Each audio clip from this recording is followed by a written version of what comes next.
में मदन मुस्कान जी और शिल्पी राज का बहुत ही दमदार और रस भरा यह गाना है। नमस्कार दोस्तों, पर्दाफाश भोजपुरिया में आप लोग को स्वागत है दोस्तों। तो मैं आप लोग को दोस्तों आज बहुत ही अच्छी खुशखबरी आप लोग को सुनाने जा रहा हूँ कि शिल्पी राज और मदन मुस्कान जी का बहुत ही सुंदर सॉन्ग आ रहा है दोस्तों, बहुत ही जबरदस्त है। आप यहाँ पर स्क्रीन पर देख सकते हैं गाने का नाम क्या है, एल्बम का क्या नाम है, सारा चीज देख सकते हैं दोस्तों।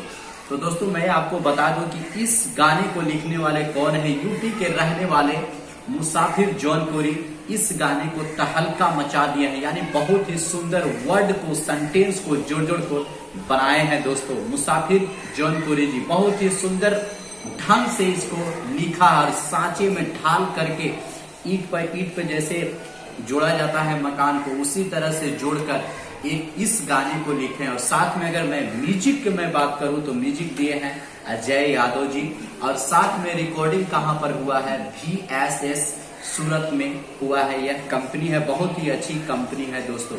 तो इस गाने को आप लोग जरूर देखिएगा, जितना हो सके उतना ज्यादा से ज्यादा दोस्तों आप शेयर कीजिएगा। फिर आप स्क्रीन पर देख लीजिए इस गाने को। इस गाने में मदन मुस्कान जी और शिल्पी राज का बहुत ही दमदार और रस भरा यह गाना है, जो एक देवर और भौजाई का बहुत ही सुंदर कहानी है दोस्तों। तो चलिए हम चलते हैं दोस्तों।